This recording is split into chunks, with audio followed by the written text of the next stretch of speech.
Danes v Pomurskem dnevniku. 82. Vanekov večer. 97. redna seja vlade. Velikonočne poslanice. Mura proti Domžalam. Jutri bo večinoma sončno.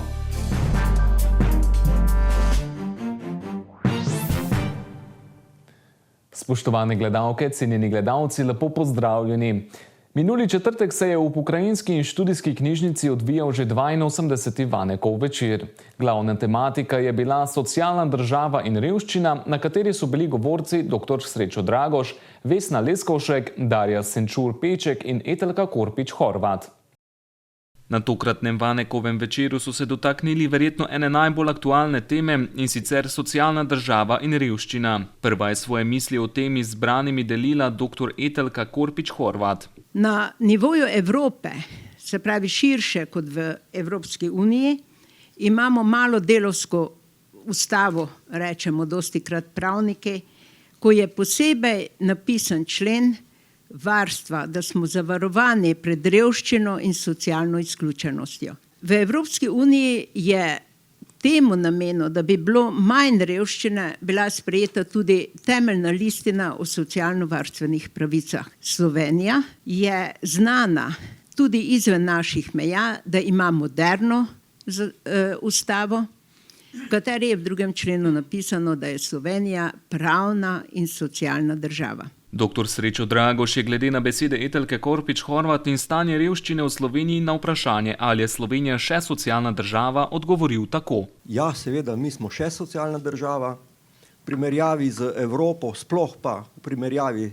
širše s celim svetom, nam gre zelo dobro, ampak to je odgovor na splošni ravni. To ne pomeni, da je manj pomemben, ampak pomeni to, da bolj, ko pogledate od blizu, vidimo pa, kako stvari slabšamo na nekaterih področjih, zelo občutljivih področjih socialne države in kakovosti življenja, poslabšujemo zadeve bolj kot pa kdorkoli drugi. Recimo zdravstvo je en tak spektakularen, žalosten primer, ki razpada zaradi privatizacije. Vesna Leskovšek je med drugim izpostavila, kako se je spremenil socialni odnos države in revščine. Do leta 2005, 2004, 2005, tako nekako bi rekla, ne. Do takrat smo imeli pri nas dokaj stabilno obliko socialne države. Se nekaj v 90-ih, kljub osamosvojitvi, se v 90-ih letih socialna država ni pretirano spreminjala. Takrat se nismo spraševali o tem, ali je preveč ljudi, kaj je z revščino, kako je z denarnimi pomočmi in tako naprej, ampak je socialna država v tistem času kljub velikemu številu brezposelnih še funkcionirala. No, potem so se pa začele, potem je pa skupaj za to evropsko integracijo, z Lizbonsko pogodbo in tako naprej, se je začela pa Evropa odzivati tako, da je rekla, moramo postati enako konkurenčni, kot so Združene države Amerike, ne. Kot četrta govornica pa je sodelovala tudi Darja Senčur-Peček, ki je dejala, da so tudi revni zaposleni v današnjem času. V okviru Mednarodne organizacije dela, pa tudi v okviru Evropske unije se že dalj časa ugotavlja, da so tudi tako imenovani zaposleni revni, ne, torej tisti, ki imajo zaposlitev, bodisi so v delovnem razmerju ali pa samozaposleni in še vedno torej spadajo pod to mejo revščine. Je prav razvit poseben kazalnik na nivoju EU od leta 2017 in sicer je kazalnik vzpostavljen tako, da se zajame vse tiste, ki so v aktivni dobi od torej 18 do 64 let in živijo v gospodinjstvu, v katerem je razpoložljivi dohodek tega gospodinjstva nižji 60%, pod 60% povprečnega dohodka v tisti državi. Ne. Kažejo pa raziskave, podatki, da pa je pomemben dejavnik tveganja revščine, ne, je pa tudi, kakšno zaposlitev ima ta oseba. Ne. Kažejo različne raziskave, 3-krat višje pri samozaposlenih, kot pa pri tistih, ki so delavci. Vlada je na četrtkovi seji potrdila predloge novel zakona o obveznih zavarovanjih v prometu in v trgu finančnih instrumentov. Sprejela je tudi strategijo na področju priseljevanja, predlog resolucije o dolgoročni miroljubni rabi jedrske energije v Sloveniji in uredbo o podrobnejših pravilih urejanja prostora za umeščanje fotonapetostnih naprav in sprejemnikov sončne energije. Podpredsednik vlade Matej Arčon je na novinarski konferenci za začetek pokomentiral uredbo o podrobnejših pravilih urejanja prostora za umeščanje fotonapetostnih naprav in sprejemnikov sončne energije, katero je izdala vlada. Da je vlada sprejela danes tudi uredbo, da je za novogradnje, ki imajo strehe ali nadstreške s tlorišno površino večje od 1000 kvadratnih metrov, bo obvezno postaviti sončne elektrarne. Ta uredba ima seveda tudi omejitve, da bo se uporabljala le za tiste, ki bo imeli možnost priključitve na omrežje in imeli seveda tudi ustrezno lego, kar kaže seveda, da je interes po sončni energiji in spodbujanje tudi za poslovne priložnosti v bodoče, ker površine nad 1000 metrov bodo več ali manj imeli poslovni subjekti. Dotaknil pa se je tudi zastopstva Slovencev v italijanskem parlamentu.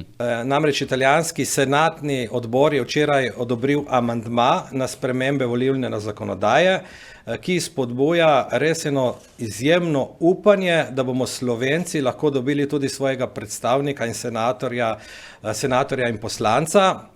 In jaz bi tle rekel, da gre za zelo pomemben korak na poti k temu velikemu cilju Slovencev v Italiji, naša večletna ali desetletna prizadevanja in vsem v manjšini, ki si seveda prizadevajo za ta cilj, res iskreno čestitam za ta prvi majhen, ima tudi pomemben korak. Očitno koraki k prijateljstvu in medsebojnem sodelovanju grejo absolutno v pravo smer in to je pomemben dosežek pri zunanji politiki Republike Slovenije. Vlada pa je sprejela predlog resolucije o dolgoročni miroljubni rabi jedrske energije v Sloveniji, jedrska energija za prihodnost Slovenije. Za prvi programski dokument z opredelitvijo razvojnih usmeritev na področju jedrske energije.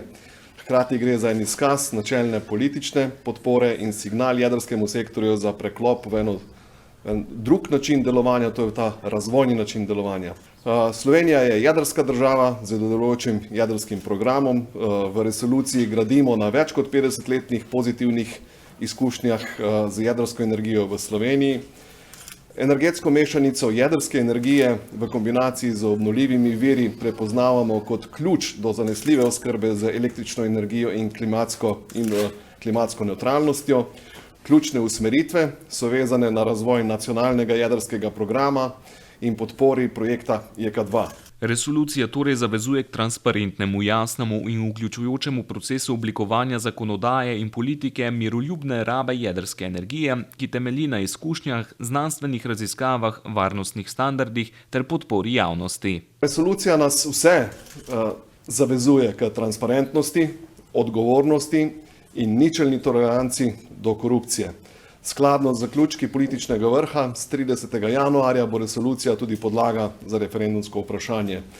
Dokument je šel skozi serijo javnih obravnav in usklajevanja tako na vladi, kot tudi z vsemi političnimi strankami v državnem zboru, sedaj pa gre ta resolucija v obravnavo v sam državni zbor.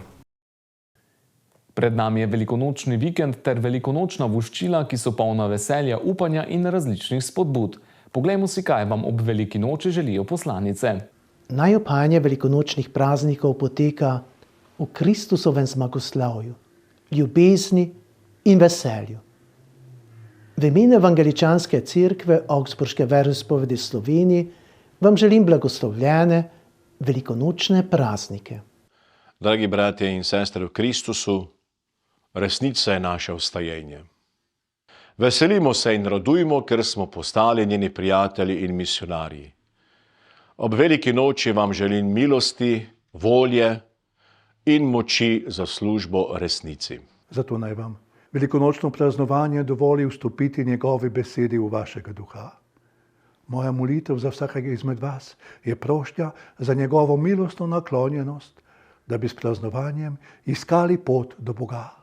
Bodite blagoslovljeni z vsem dobrim, z željo, da vam blagoslavljeno velikonočno praznovanje zagotovi tudi prebivanje Kristusove besede v vas.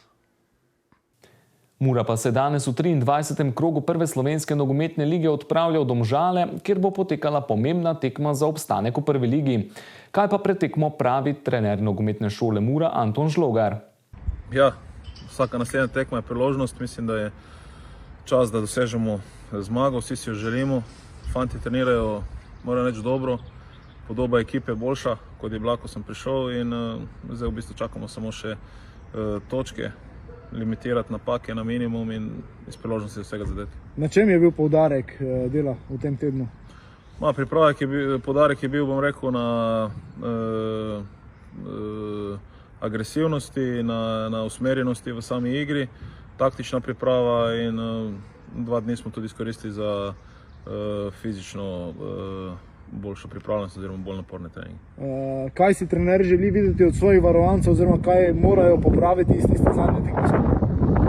Jaz mislim, da si ne smemo dovoliti takih napak, kot smo si v Kopru, in da moramo svoje priložnosti prej realizirati, poskušati prvi povesti in potem mislim, da bi to nas lahko samo dvignilo.